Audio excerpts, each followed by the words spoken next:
Testing my sound. If you can hear me, let me know.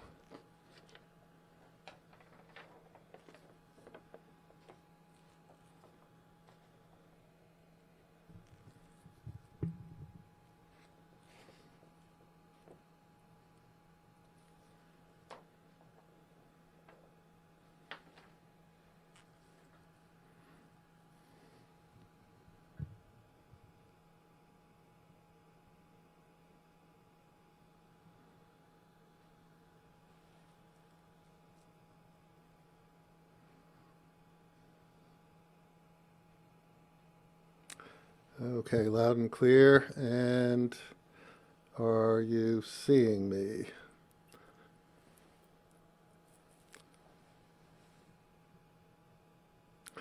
Okay, hi everybody. Hi Luis, Cheetown, California, Francis Phelps, Lance Lowengart, and let's see, I'm not getting a good video back of myself. So let's play with that a little bit, see what's going on. And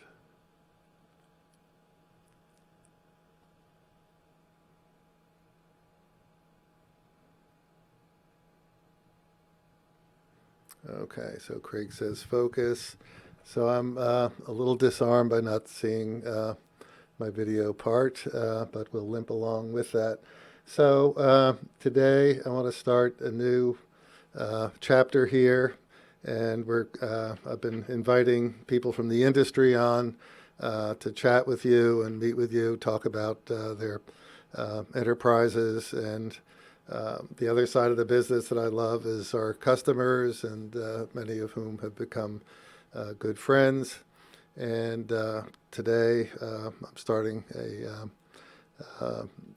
a collector's corner segment that I'll be running from time to time, and invite guests on to talk about their collecting and what's up with them.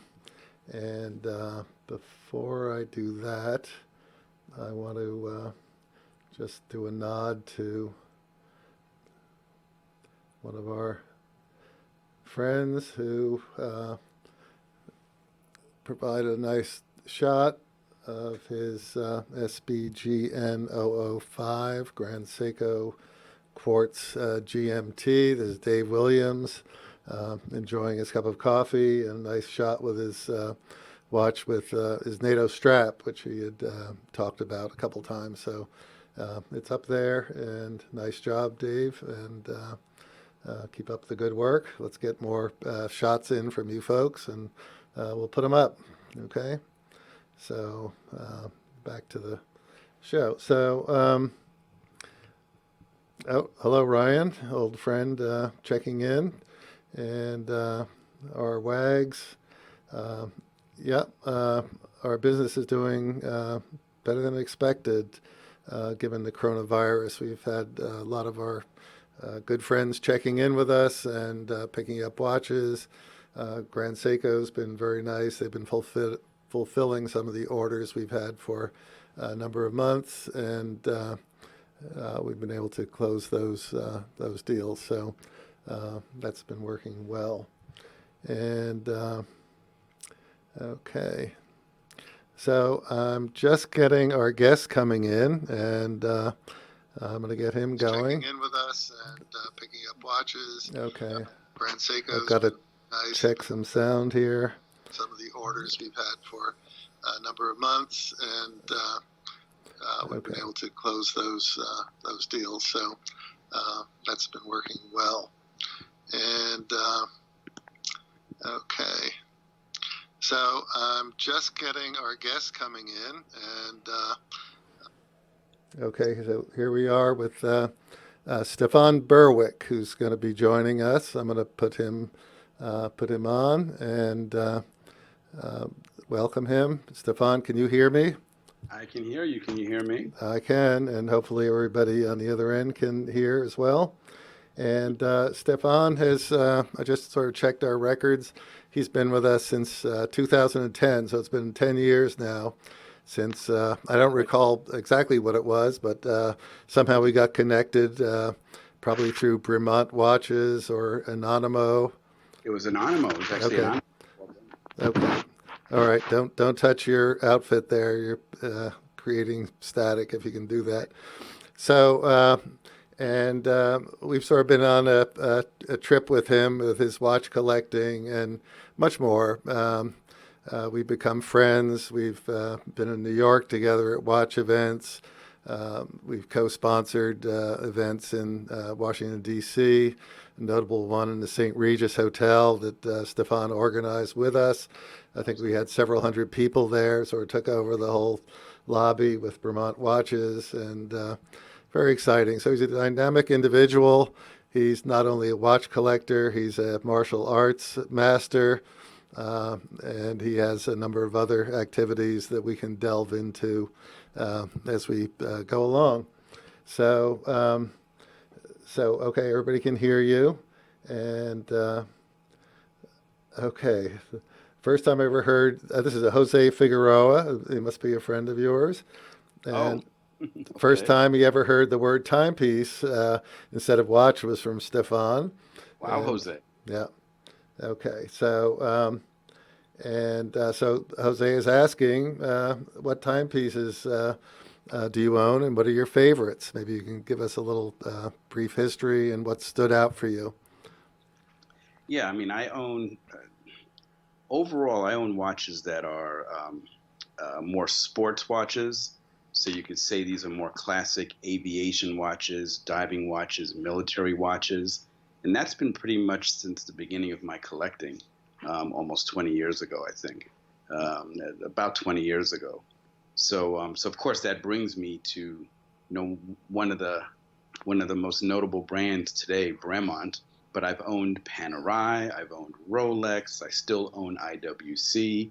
So these are watches that are, you can say, are tool watches. Mm-hmm. These are masculine watches, and for me, they are super cool watches. Mm, So that's really, if you can put your arms around my collection, that's how you would describe it. right. Uh, Tool,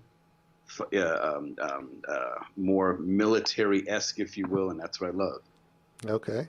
So what are the pieces that stand out over your at least the 10 years you've been with us?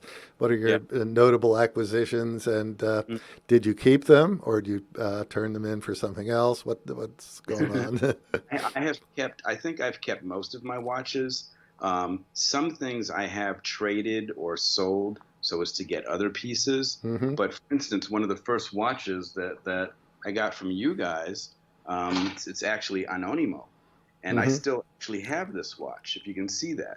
And why I thought this is a watch worth displaying and sharing, and is because it's a watch that is visible from across the room.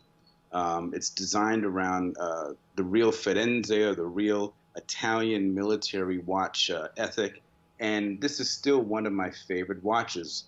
You can see the matte gray case with their own kind of finishing called dross. The way the numbers are set up, if you notice, there are no second hands moving, even though it's a chronograph. Hmm. And this was one of the first watches, Steve, that I got from you, Right. and I still wear this with love. I really do. Okay. Well, great. I had even forgotten about that one. Take a Beautiful look piece. at that. Now that's This is, the and everybody, original Anonimo. folks, you guys, everyone should know this is the original Anonimo Firenze. So this is not Anonimo as some of you know it today. This is when it was really built in Florence, Italy, and wonderful watch. Yeah. Excellent. What else? From well, I can go from there and talk about Bremont, for instance. Hmm. But before I talk about Bremont, I've had a few different Panerais.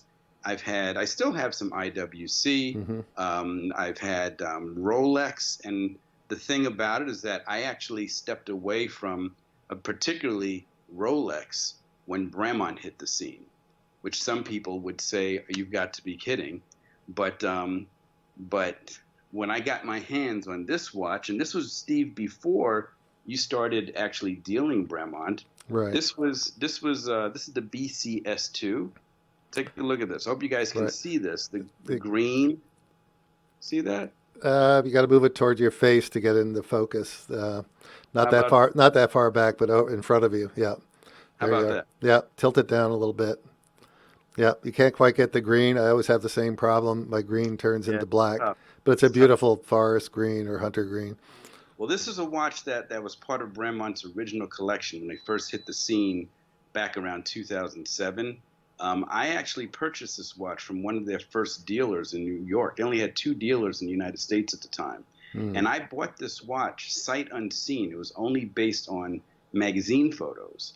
And at that time, I was awash in all of these other timepieces, the classics.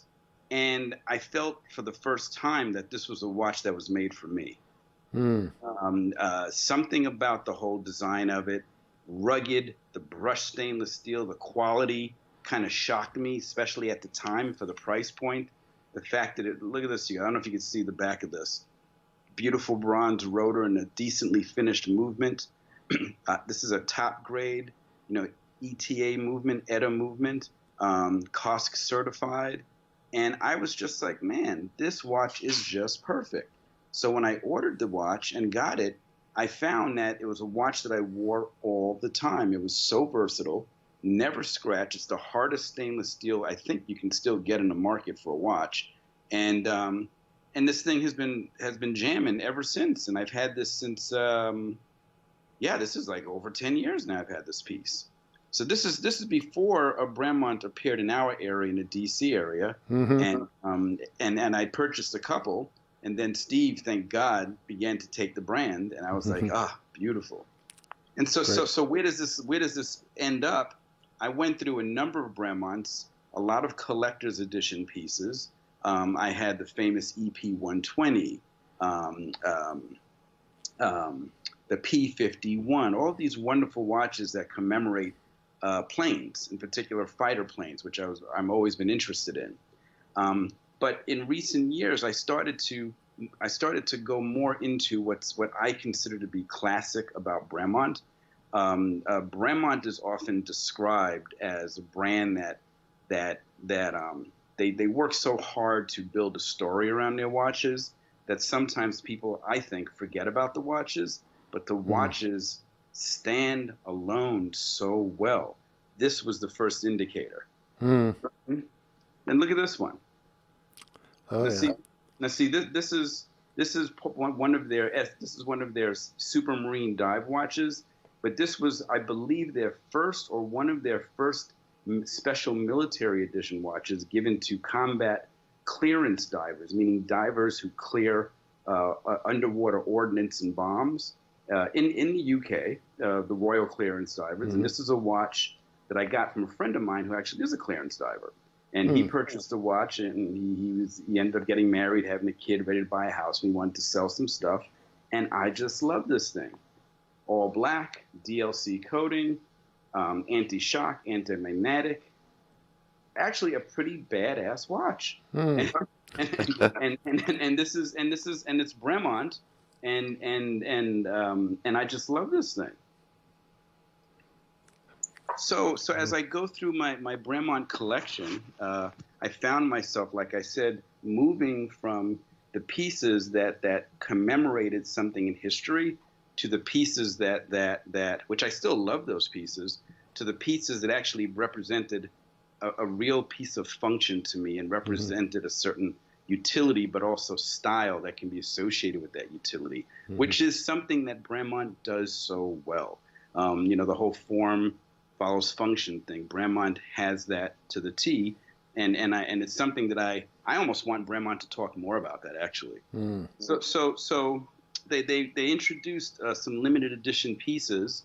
This was about maybe 4 or 5 years ago, and Bremont sponsored the America's Cup Regatta team, and Mm-hmm. they had put out a number of pieces to commemorate that, and and um, and to put out kind of what I feel was a brand new level of, I guess, design, aesthetic, and also technical capability, which is something I think has been underappreciated.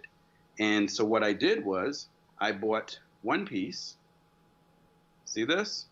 This is the In front of you. Yeah. Move it Yep, towards this in front of your face. Yep. here, right here. Yep. Yeah, that's where it's This focusing. Yeah, this is the silver dial Bremont Regatta timer watch.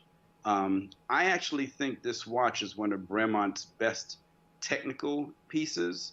I know that word is thrown around a lot because the actual timing mechanism, the Regatta timing mechanism, is to me the best I've ever seen. Hmm. Even better than what Rolex has done because of the ease of use, the way you can get three different counts out of one subdial on top, and it's easy to use. And Steve, I remember you had those senior watchmakers at one of the events, the Towson watch Right, the guys, Towson boys. Yeah. and I was wearing one of these, and I asked them, I said, hey, what do you think of the mechanism? So it has a display back, and this is, by the way, folks, this is all titanium. And Hmm. this is not a Bremont strap though. This is a nice thick strap. I got an aftermarket strap. Mm-hmm.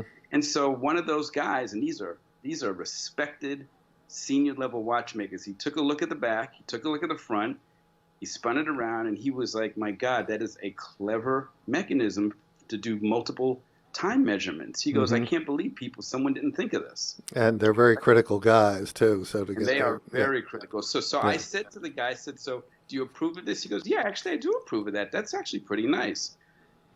This bezel is also loomed, which I know you can't quite tell Mm-hmm. right now.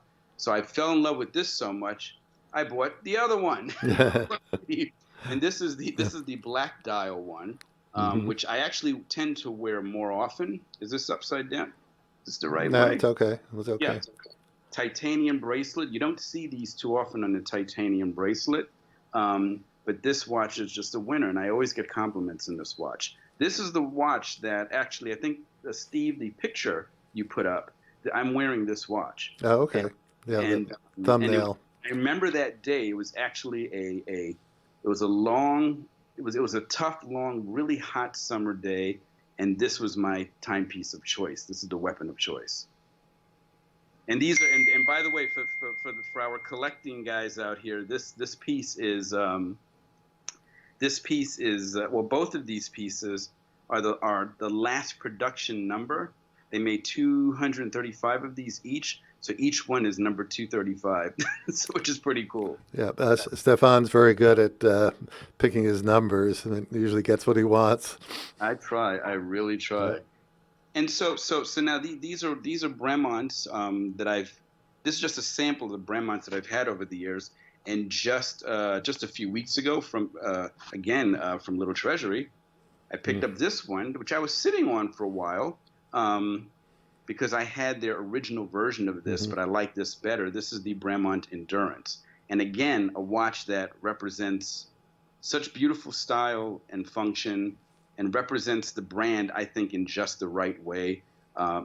They've done two of these in coordination with Ben Saunders, the famous explorer, and I just love this watch. It is titanium. It's beautifully legible, and it has a lot of small details that people miss. For those of you who know Bremont, and if you know how the Supermarine dial operates, if you look closely at the main markers, they're actually rounded. They're not just square posts, if you will, as you Mm. normally see. So it gives the watch a beautiful feel, a beautiful appearance, a very subtle, rich look to it. And only Bremont does this. I mean, their Mm. design is something. It's really one of the things about Bremont that I wanted to say is that, it's hard to place a dollar value on good design. So whether it's external engineering design or the cosmetic design, but with Bremont, um, the value that you can place on the design of the watches are just amazing. Because these Mm. guys, Nick and Giles and the whole Bremont team, they just seem to really design pieces so well. And so I picked this one up just a few weeks ago, and I can't get it off my wrist. I love it.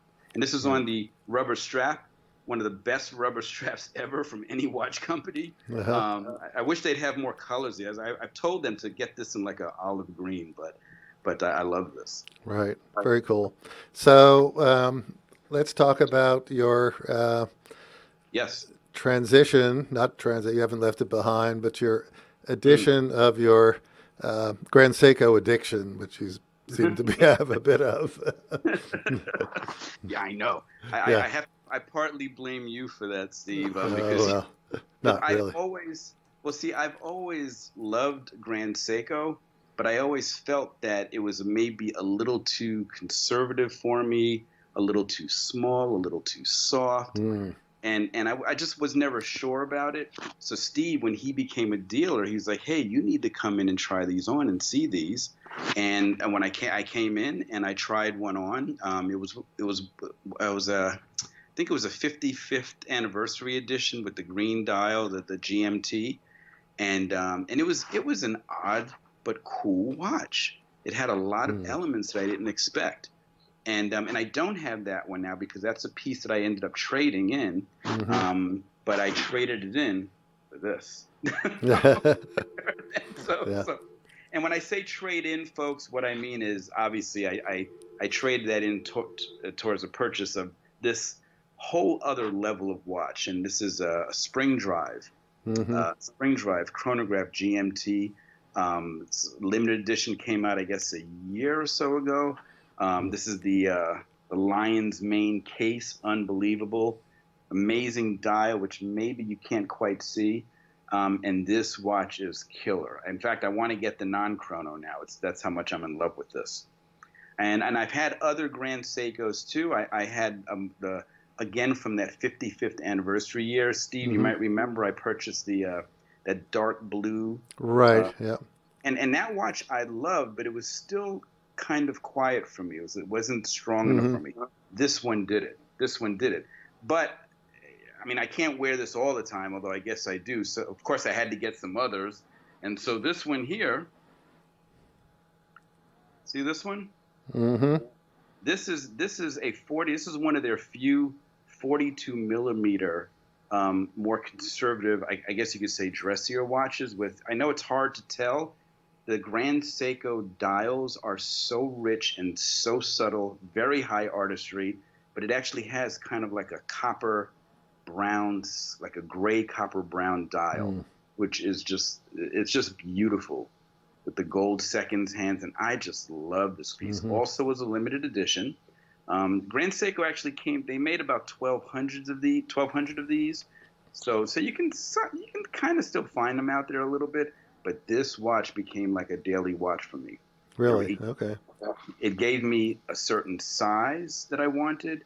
It had a certain presence that I wanted, but it was still understated, and I can still dress with this if I would like, if I Mm-hmm. want something a little dressier.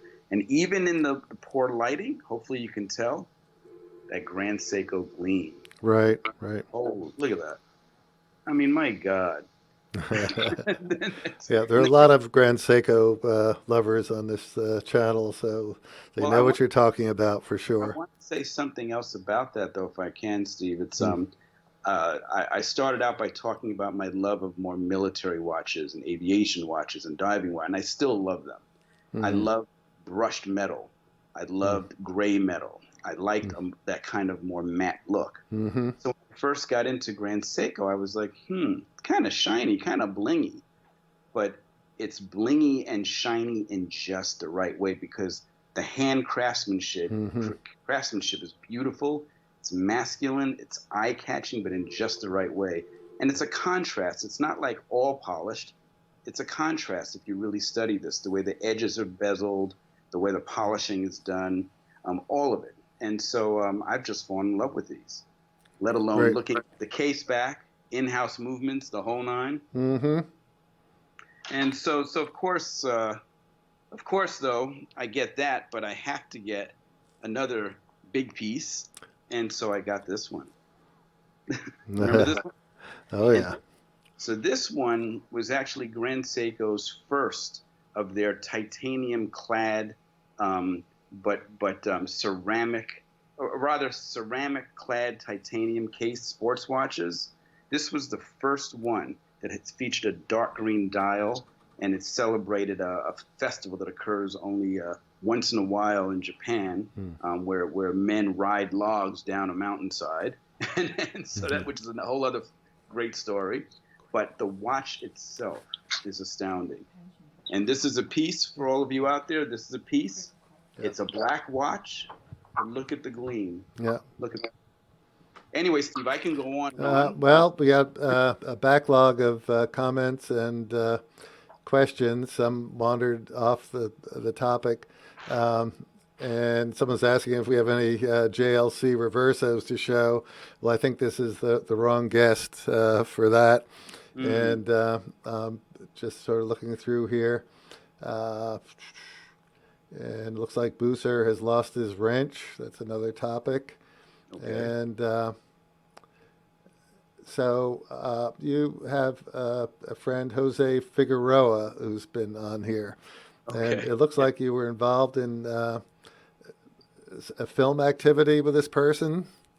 Oh, yes, I was. Yeah, and maybe you can tell us a little bit more about some of the other. What do you do? Well, yeah, I mean, I'm a professional martial artist. So I teach martial arts, I train, I research martial arts. I've published a bunch of different things on all different styles of martial arts. I'm particularly focused on traditional Chinese style martial arts. I do Chen style Tai Chi, which is the mother form of Tai Chi, and this is what I do. And I've been a professional martial artist for a long time, actually since I was quite young. Through all of that, though, I've worked in defense establishment. I've had a variety of different jobs and positions, but I spent about 2 years working in Hong Kong as a martial arts film actor back in the heyday of that period, which was the late 80s, and that led to a lot of different things. And folks out there, you can just Google my name, you'll see a bunch of this on YouTube. And yeah, so Jose, who I'm happy to see Jose called in, he and I actually had put together, we had produced a film, kind of like a long-form music video with the rock musician Lou Reed, the late Lou Reed, who was a big-time martial arts fanatic, part of our Tai Chi family, if you will. And he was also a watch head, which few people know about. Someone just asked about Reverso, JLC, Jaeger Le Coult. Lou Reed actually had a Jaeger. He didn't have a Reverso. He liked a more macho watch. And he actually had one of their master timer, the master compressors, which he loved. He just loved. So he and I used to talk watches all the time. Now, but yeah, you're doing a book on him now. Is that right? Are you still doing that? Actually, that's right. Me, his wife, Laurie Anderson, the New York artist and musician, as well as 2 other folks are working very close together right now. We're putting together really, it's a martial arts biography of Lou, but it's really using his words and the commentary and the recollection of all of his friends and people who knew him in martial arts and music. And we were hoping the book was going to be out early next year, but because of obviously the pandemic, we'll have to wait on that. But that is coming, and it'll be published by Prentice Hall on the Atria imprint. Right. So stand by for that. Okay. So someone asks if you have any Omegas in your collection. I do not, but there's only one Omega that I actually want, and soon I'll have to, I guess, talk to Steve about it. Talk to me. Talk to me. So you guys, you might remember that I talked about how much I love matte type watches, gray brushed metals. So I really want the gray side of the moon. Well, we can work on that. Yes. Yeah, we will get to that is the number one Omega that I would love to have. And I believe when I get that, I'll probably wear that quite a lot. I love that watch. Okay. So same person suggests you add a Tag Heuer to your collection. Yeah, I like some of what Tag is doing right now, actually. A couple of their pieces have a nice classic look to them. It's the ones that kind of have more of a diver appearance. I did want an Altavia, though.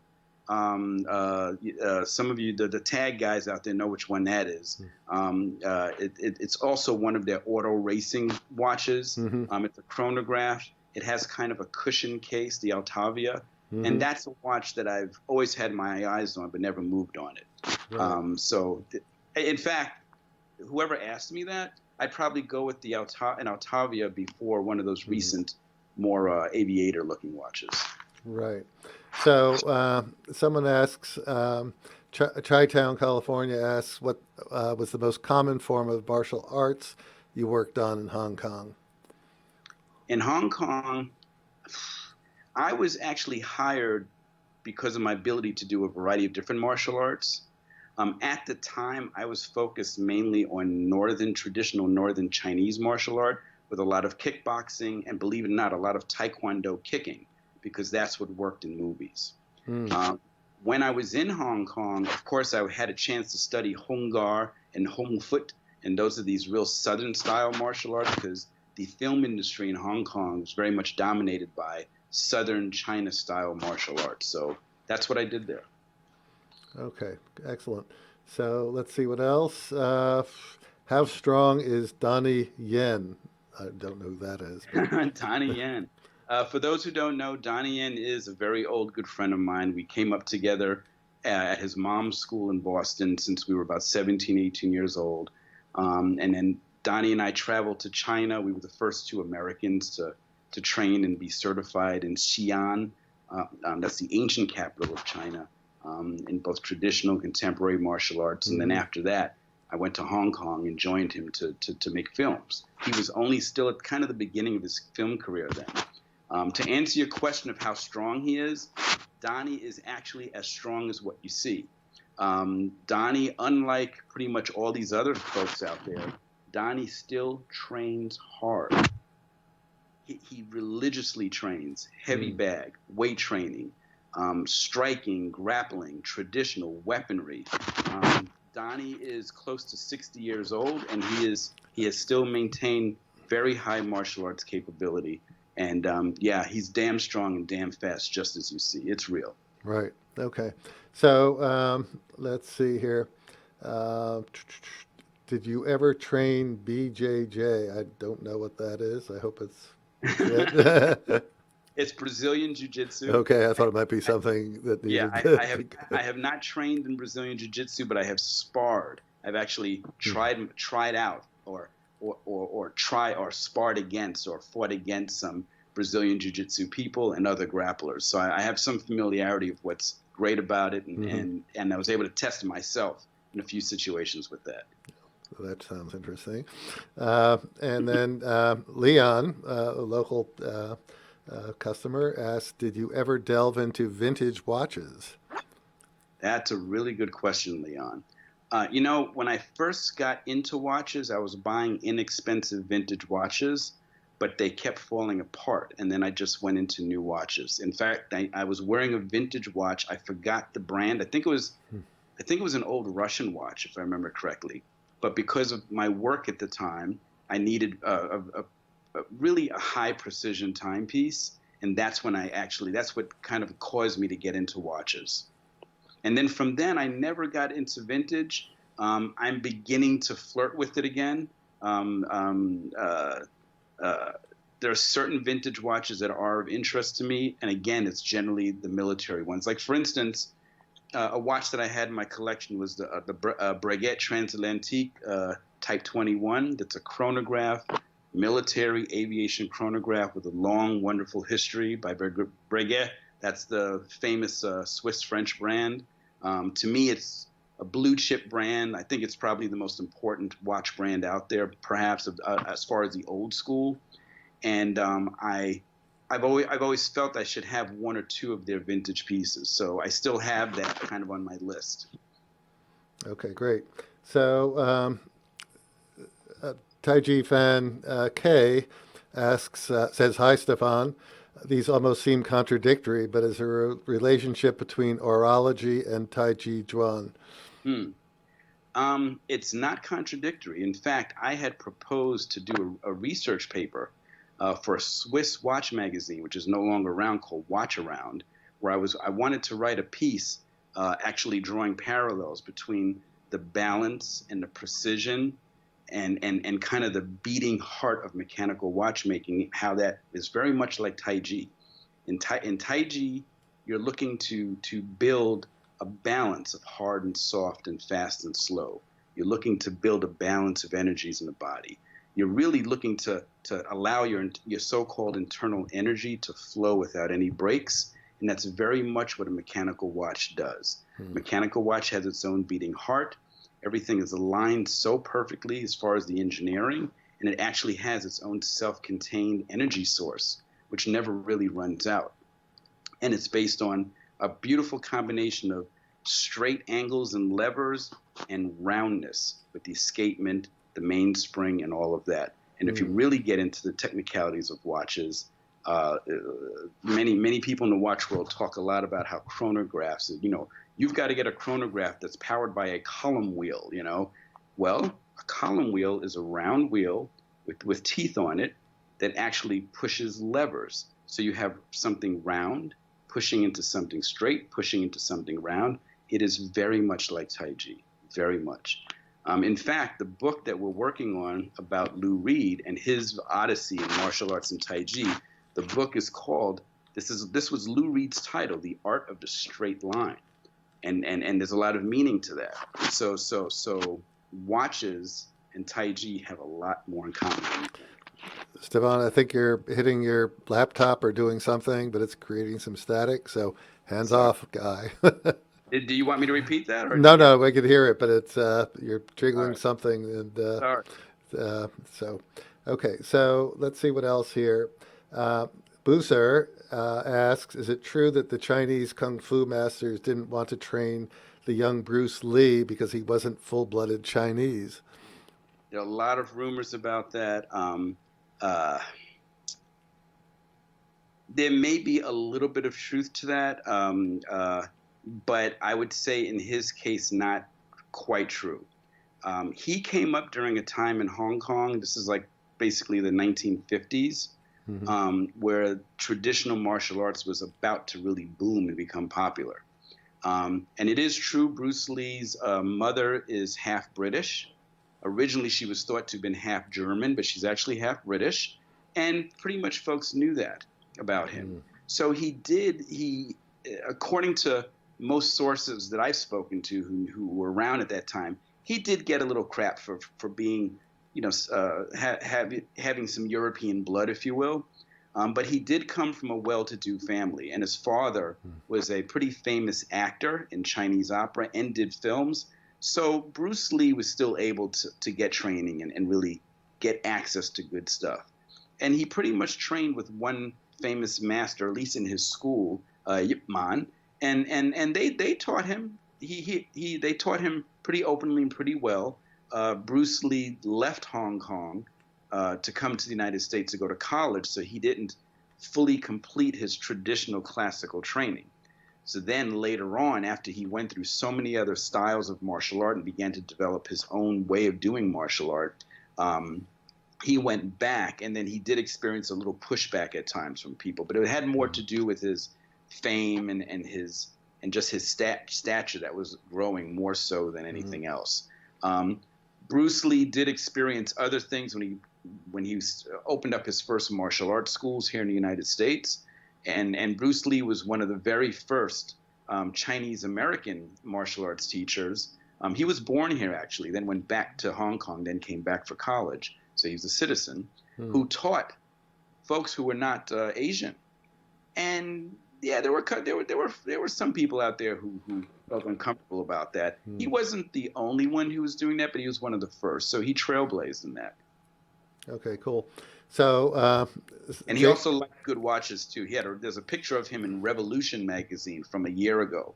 I don't remember what issue it was, but Revolution, for those of you who don't know, Revolution is a magazine that's headquartered in Singapore. Singapore is an amazing watch town, and they had a one-page picture of Bruce Lee from the 70s in his total super cool 70s regalia, and he was wearing a beautiful watch, but I forgot what the watch was. So he was pretty fashionable. Okay, changing gears. Do you own any G-Shocks? I do not own any G-Shocks. I do not. I have been tempted to get one. I have advised people to get G-Shocks, but but you are a dealer, so that can be That's solved. true. That's true. Okay, so let's see. So, being that you spend time in China, have you ever considered a Chinese watch like Seagal or Shanghai? I have thought of them and considered them, but it's not quite my style. I do think that they represent high value and pretty surprising quality. one of my good friends, Larry, he actually owns a couple of those. He's also a watch collector, and he really loves them. Now he doesn't collect them at a wide scale, but he purchased two, and he thinks they're great. So there is something to those watches. What I like about those watches is that they do have what I would consider to be a good. It's a good take on that. I guess you could say Chinese and Chinese communist style. And I say this in a good way, because if you look at, let's say, Russian and Chinese graphic arts, especially you're talking from the 40s, 50s into the 60s, there's a beauty to them. Some might call it almost Art Deco in a way. Those watches from those two brands actually have some of that beauty, some of that code, that DNA. And that is pretty cool. I do like that. But I don't have them yet. I'm not planning on getting any, but I can appreciate them. Okay, switching gears again. What's the best martial art to train in the USA today? Wow. Oh, big sensitive question. Right. Um, I'll give you the objective answer and I'll give you a subjective answer. Okay. The subjective or the biased answer is the United States might be the world center for traditional martial arts of any type. And when I mean traditional, I mean the old classical stuff. Okay? So if you are in the United States, you have an opportunity now more than ever to be able to study all kinds of traditional classical martial arts in an unencumbered way. Even more, in other words, you can have a chance to study stuff in a more open way, even if you travel to some of these countries in Asia. Some countries, not all. So the United States is the depot is a depot of traditional martial arts.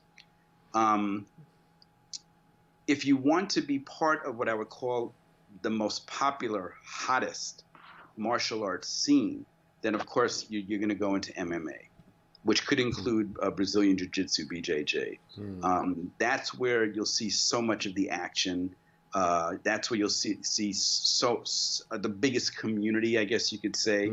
The competitions, just the hype and the energy is huge in that world. And the traditional world, that's been a challenge for the traditionalists for sure. So those are your two spectrums, if you will, that you have here. I would go more classical because I think it gives you something especially durable for life that you can age, grow old with. In the MMA world, I would say that Brazilian Jiu-Jitsu can give you that, because Brazilian Jiu-Jitsu is actually a lot more traditional than I think a lot of people realize. So, Brazilian Jiu-Jitsu maybe. Okay, great. Switch gears again. Any recommendations for an interesting woman's watch? Nothing dainty. Nothing dainty. Nothing dainty. Well, this brings me back to Bremont. Bremont has released in recent years a number of watches for women that are not too dainty, that have just the right size and feeling and heft and legibility, enough of the functional. They're functional enough. In other words, they're tool enough. I would also recommend. I recommend some Seiko watches, actually. For instance, I'm a big fan of the Seiko Alpinist for women. The Seiko Alpinist is a well-loved classic Seiko watch, not Grand Seiko, folks, all right? But it's one of the higher quality Seiko pieces. It's about 38 millimeters. It's a little thick, but I find it looks great on women, and I really recommend that. Another one it would be Stoa or Nomos, one of those two German brands, because and especially if you're looking for in-house movements and even finer level of detail, go with Nomos, because those watches I think are beautiful in women. They're not too dainty, but they still are just right on a lady's wrist. So those are my three recommendations for ladies. Okay, so what watch would you wear while training martial arts, if any? Yeah, I would definitely wear Bremont for sure. I would wear a Seiko Prospex. I have a couple of Seiko Prospex. Those are the Seiko Turtle, the Turtle Prospex. Hmm. Those are the cushion case ones. I love those. I actually have to control myself to not buy tons of those. So I have I have two of those which I just adore. Actually, I have three of Yeah. those which I have four of them that which I adore, and those watches are like my go. So for my daily wear, teaching, training, it's either Bremont or a Seiko Prospex Turtle for the most part. Okay. Did Bruce Lee like watches? Well, what I mentioned earlier is that many of us in the watch world who are martial arts fanatics, we believe he did like watches because he has been pictured with a couple of fine watches on his wrist. And I'm sorry, I don't remember the brands, but they were prominent. So you can find these Hmm. online now. Okay. So uh, Miami Watch Freak asked if you have any original Anonymous. That was on earlier. Yes, he does. I do. I Yeah. do. I have more. I showed one, which was I think the first one that I got from you, Steve. I have others. In Hmm. fact, at one point I had almost 30 Anonymous of the originals. But now I have about six, and Wow. I wear them regularly. I love them. I have two Professionales. I've got two of those, the Mark II drafts, one of which I showed you. Hmm. So yeah, I've got Anonymous. Yeah, right. You've got a lot. Uh, Stefan, what do you think of the comparison between Aikido and automatic watches in that each channels momentum and transfers energy in a controlled manner?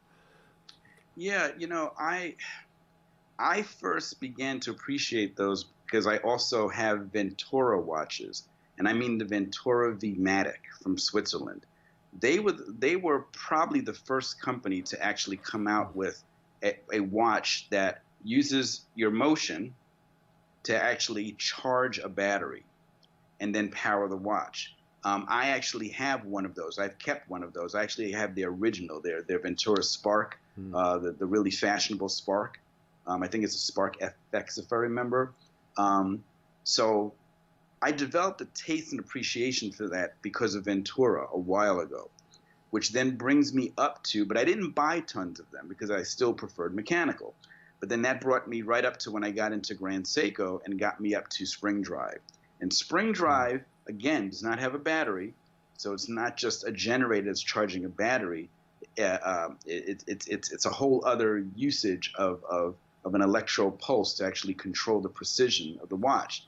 And that to me is like on the money. And those Ventura watches kind of gave me that feeling, but Grand Hmm. Seiko did it to the hilt. So how do I feel about that? I actually feel pretty good about it. I like that whole idea of a hybrid.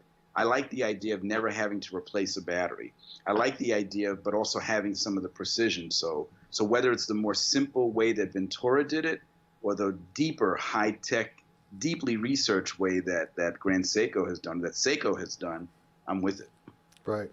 Uh, I'm going back to an earlier question I wanted to push on to you.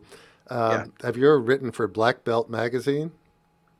I've appeared in Black Belt Magazine and I wrote two short pieces for Black Belt Magazine. Hmm. Most of my articles were in Inside Kung Fu, Kung Fu Tai Chi Magazine, Journal of Asian Martial Arts, and some other publications. Okay. But you can look up Black Belt. You'll find me in there. Okay, great. Would you ever buy a Zenith? Yes, Okay. especially Zenith of today. I love what they've been doing with their blued skeletonized watches.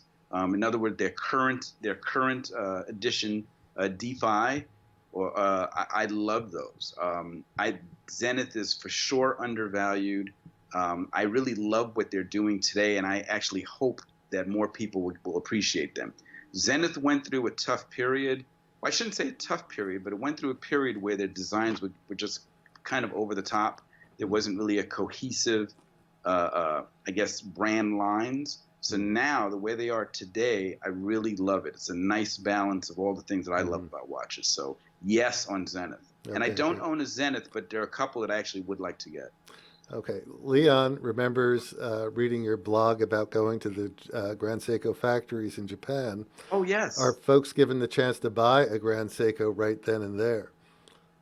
You're given a chance. When I went there, which was a couple of years ago, you're given a chance not to buy a Grand Seiko or even a Seiko. You're given a chance to buy watches that you can only order there in the micro artist studio. Okay, that's in one of their two facilities, the one that does most of their mechanical manufacturing. There, they actually have a watch that you can get that actually is stamped or branded with Seiko Micro Artist Studio on it, and you can only order it there. Now, they told me at the time that you can call them or email them, and you can order it that way. But when I went there a couple of years ago, they said, no, this is only available here. So if you want one, you can put in the order now. We put in the order now. It'll take about maybe 6 weeks to 2 months, and we'll complete it for you. And and they offered a bunch of options. And I was kind of interested in their chronographs, mechanical chronographs, which you don't see a lot of with Seiko. And they were very cool, kind of conservative, meaning, and that's just me talking because I like kind of a stronger watch. But they were very handsome, and you can configure them in a lot of different ways. And I'm pretty sure they still offer that. Okay. What do you think of Joe Rogan? I've heard his kicks are devastating. I honestly can't speak much about Joe Rogan. I have also heard he kicks pretty hard. I've heard he can punch and kick pretty hard. Yeah, he looks like it. Yeah. Yeah. Okay. Let's see. Someone keeps asking if you have an Anonymous watch, the real ones. Yes, we've already established that. And he keeps asking, so I'm not sure what we need to do. Well, here's one. Here it is again. Yeah, maybe we need a wrench. A good example. One. Okay. So somebody says you are too modest, Stefan. Anyone in this area who has a serious interest in classical Chinese martial arts should check out your classes. Oh, yeah, okay. Yeah. What about your classes? Where are they? What are they? Well, I teach mostly in the Northern Virginia area, Arlington and Falls Church, right outside of D.C. Due to the pandemic, though, we've actually had to do classes outside in very controlled settings with proper, social distancing. But we do still have classes a couple of times a week. So just go to my website. It's truetaichi.com, TRUETAICHI.com. And you can see the schedule, the contact information, and let me know what you're interested in. And we may start doing some online classes soon. We probably will. So stay tuned for that. Great. So what about Frank Mueller? Frank Mueller is awesome. In fact, one of my longtime students, she kind of blew me away. It is a she. She actually has a beautiful gold Frank Mueller. And I love Frank Mueller of a certain era. I can't speak to Frank Mueller today, but of a certain era back in the heyday, let's say the 90s into the 2000s, Frank Mueller was on the money. I mean, he did some amazing things, horologically, artistically, everything. So that's actually, that's a dress watch that I might wear. And I usually don't wear dress watches, but for Frank Mueller, I might wear because there's just something so cool and funky, but still classic about them. Okay. And what about Blancpain 50 Fathoms? I love Blancpain. I like the Bath Escape more than anything else. The classic 50 Fathoms as they are today, I actually find, and I like big watches, I actually find it a little too big, a little too loud on the wrist. Really? But the Bath Escape I love. I just love the proportions. I love the dial effects. Sometimes can even be too dressy, but I really love, especially the chronograph Bath Escapes. So I'm big on those. That is also another watch I've had on my short list for a while. Okay. What about Archie Luxury? Archie Luxury. I actually have a good time with Archie Luxury. I've been watching his show almost since the beginning. I actually appreciate his basic viewpoints and impulse when it comes to watches, not a lot of other stuff, all right? A lot of other stuff he talks about. It's like, Archie, why are you doing that? But his basic viewpoints are actually good. Now, I have disagreed with him in certain things. He's been very anti-Bremont, for instance, because Archie Luxury is very much about go for the classics, go for the blue chip. Don't waste your money in all these brands that for him just come and go. But I also remember Archie Luxury had said a few negative things about Grand Seiko. And it wasn't until he got his hands on one, or at least began to study it, he actually, to his credit, put out a statement of one of his videos. Says, you know what, guys, maybe I was wrong.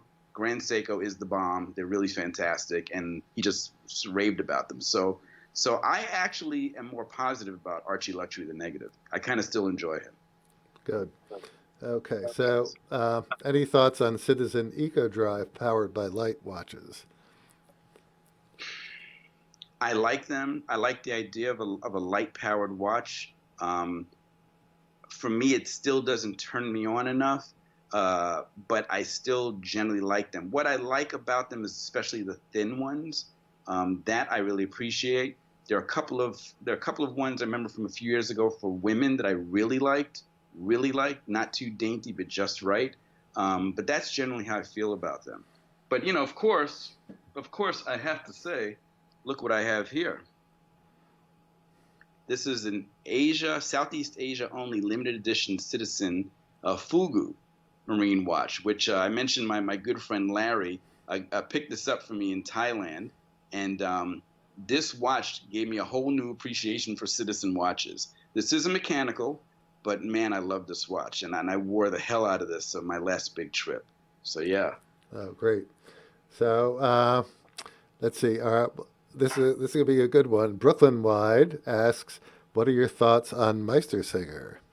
Meistersinger. Well, You sort of actually, you got off the track on that one, didn't you? yeah, really, Yeah. geez.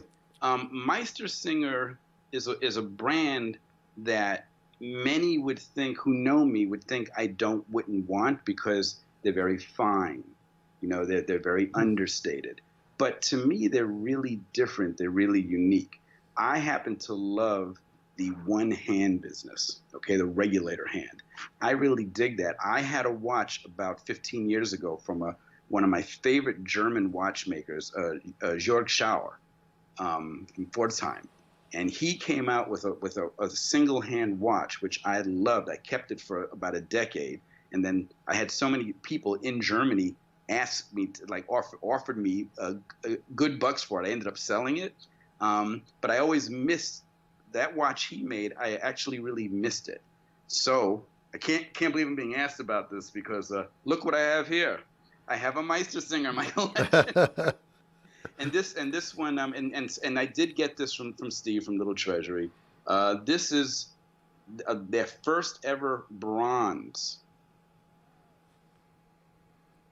Yeah. Their first ever bronze one with the big rotating date wheel. Mm-hmm. And I love this watch. If it were not bronze, I'd wear it all the time because bronze, as you know, will over time will develop a patina, which I sometimes like. I kind of prefer a little gleam to it.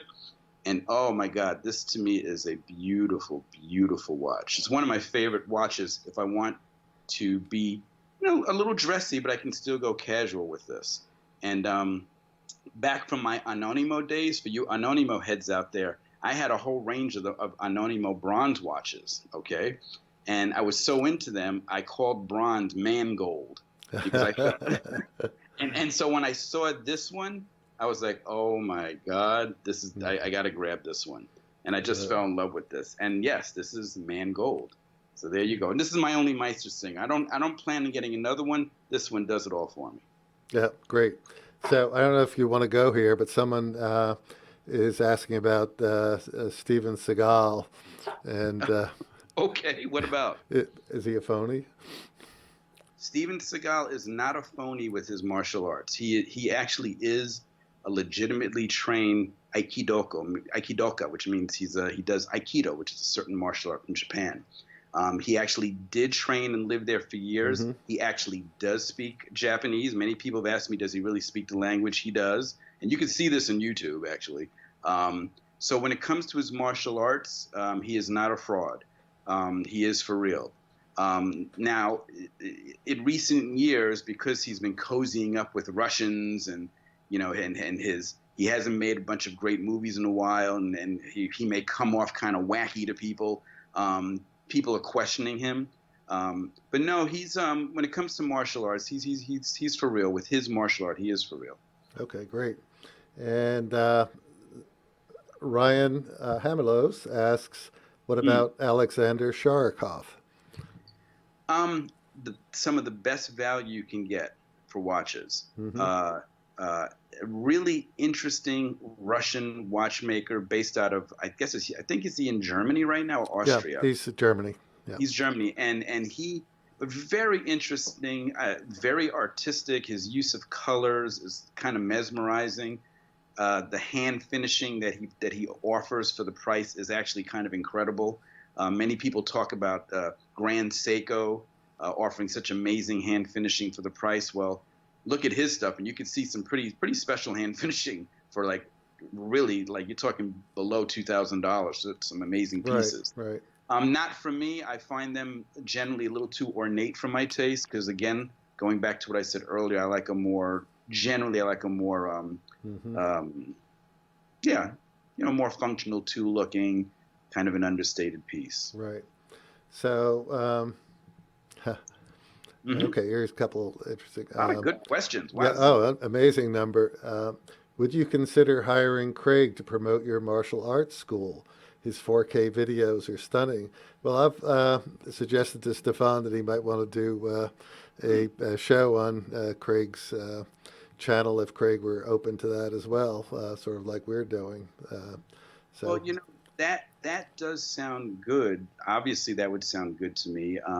But why that's especially appealing to me is because it kind of goes back to the question that I got earlier about the parallels between Taiji and watches.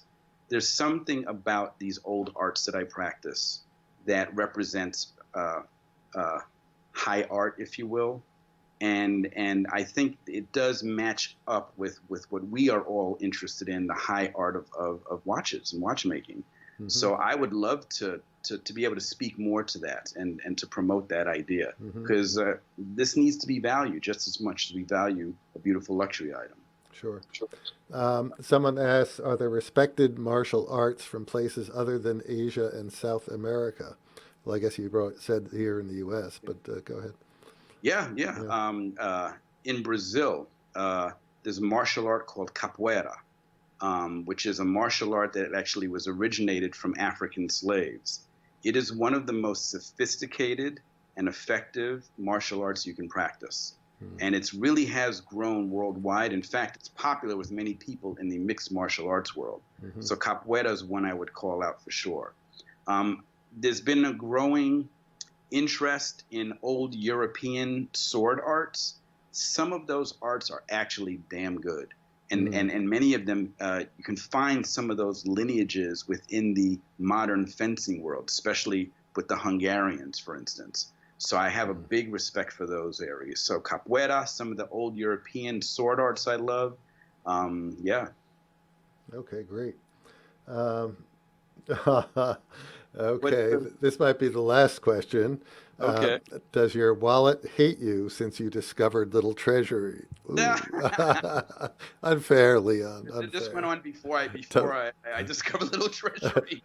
Um, I would say I've gone through periods where my wallet hated me, yes. yeah.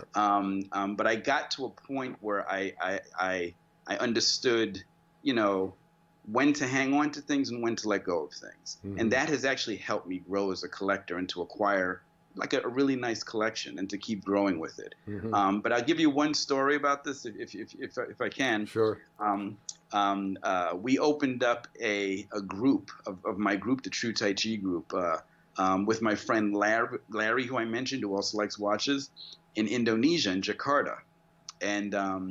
And so for those of you who've traveled a lot in Asia today, especially East Asia, Southeast Asia, you'll be amazed at like the ridiculous things you can buy there, like just Hmm. like through the roof, crazy things you can get, the richest, most amazing high luxury things ever. And so Larry took me to the Richard Mille boutique in Jakarta. Now, for those of you who don't know, Richard Mille or Richard Mille is a French guy from a long-standing background in the watch world, and he's come up with I would say, the ultimate sports watch. Okay, his Hmm. watches are amazing. Rafael Nadal, the tennis player, he'll routinely play with a $500,000 Richard Mille on his wrist. All right, so we went to the store to the boutique, and I tried on one of their entry-level classic pieces that I had introduced last year. I forgot the name of it. And I took pictures of it, and I remember posting it on my Instagram account called Watch Strong. So those of you who want to check out Watch Strong on Instagram, you can see it. Mm-hmm. And it was $95,000. And I actually sat there thinking about, I should try and get this watch.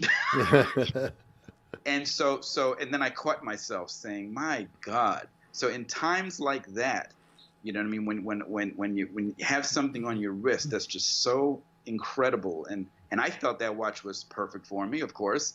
Mm-hmm. I actually sat there thinking, yeah, so let's see, if I do this and do that, maybe I can get this. And then I realized, hold on here, Yeah. And that they sell, they sell those watches in you can find those watches in a few different cities now, but that's when you can really, your pocketbook will hurt, but also your pocketbook will give you a warning. Hey, be sure about that. Okay, great. Okay, so we've run for over an hour now, which is the longest show that I've done. Wow. And fabulous, great input from you, Stefan. I really appreciate it. And we just look forward to many years of good companionship around watches and other topics. We really love you, and love you too, great. Steve. Thank you. Okay, so I'll let you go, and I'm going to wind up the show with a little surprise for the doubters. So, all right. Yep. So can I still watch that? Or? Yeah, go ahead. Yep, just hop off, and all right. Let's see where we go from here. Thank you again. All right, Steve. Take care, everybody. Okay. So here I am, and I'm a little stuck for a moment. I got to get a phone call off of my iPad. And, okay, so a couple things. I'll just run you through a couple of shots with Stefan before I get to what I want to get to. Here's Stefan at Grand Seiko at the factory in his visit. And he's done some work on martial arts in Malaysia, I believe. That is Malaysia, for the State Department. And I think this is fairly recent. Is that right? Yeah, Indonesia. Indonesia, sorry. The wrong venue. And let me get another. And who's this fellow with you? Is this the watch with two young ladies? No, it's you and another martial arts fellow on a wooden bridge. It's not up here. That's not popping up on my screen yet. It takes a bit. Yeah, that is actually Ren. That is Ren Guangyi, better known as Master Ren in New York. Uh-huh. He's one of the pioneers of Chen style Taiji in the United States. You've introduced him to me at some event. Yes, I actually brought him over one. Yes, he is. I remember now. And he's Lou Reed's. He was Lou Reed's Taiji teacher, and this is at a center called Beckoning Path in upstate New York, which was designed and built by Jonathan Mueller, who was a celebrated CEO in all different height, and especially in the digital entertainment field. Right. He was CEO of AOL, of the USA, and they were all different things. And now he is a venture capitalist, and he just started his own comic book production company in Hollywood. He built a huge complex devoted to the practice of Taiji and the internal arts. So when it debuted and opened up, we were there for the opening. So that's me and Ren Guangyi. And I am wearing a Bremont, by the way. Okay, good. Yeah, you stayed in the right groove there. Okay, so I think that's, I have another one with you. This is Stefan with the English brothers, the founders of Bremont, here in the store. We had a nice event, and Stefan's wearing the two Yacht Timer watches, I believe. That's right. Yeah. They're black and the white one. We love it when people buy the whole set. That's a good job. And so now I'm going to wind it up, and let me see. So a lot of people have doubted that the Stevester could perform, and today is a box. And ta-da!